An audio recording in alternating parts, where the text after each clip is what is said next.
Less than 6 months after President Obama spoke about reforms to the National Security Agency, newly released documents from the Washington Post have redrawn the map in terms of the reach of American surveillance. The article stems from top-secret documents dating back to 2010 that were leaked by Edward Snowden.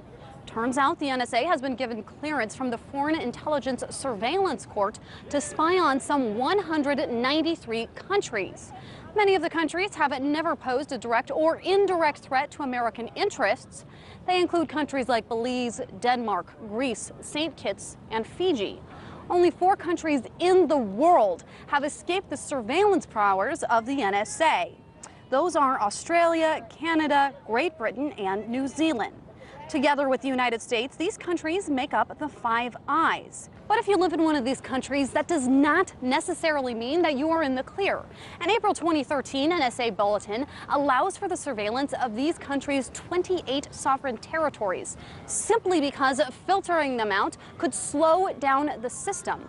Now, one interesting point to note is that in the ruling, the court allowed for the surveillance not just of the communications from these overseas targets, but any communications about the targets as well. While the documents do not prove that the U.S. has been spying on each of these 193 countries, they show how far the FARSA court has gone to allow the NSA to conduct surveillance globally.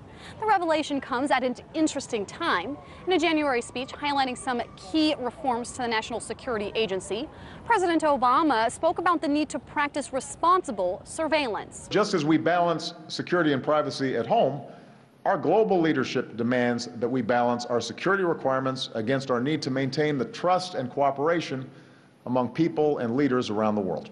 However, in that same speech, President Obama did offer some legal justification as to why this type of surveillance is allowed and necessary. The legal safeguards that restrict surveillance against U.S. persons without a warrant do not apply to foreign persons overseas.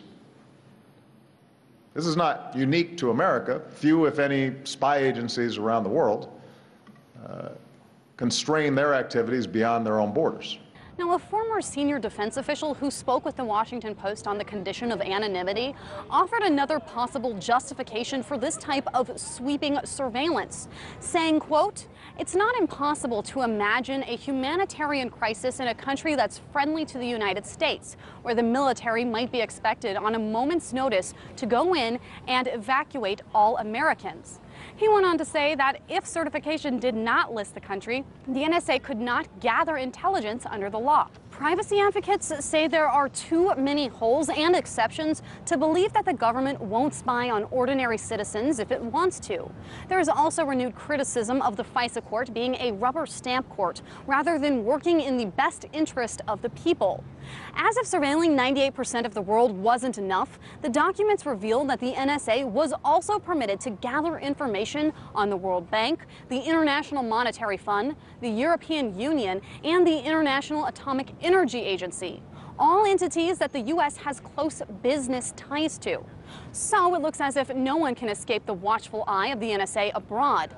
And many Americans right here at home have cause for concern if they communicate with people living outside of the country. Reporting in front of the White House, Meghan Lopez, RT.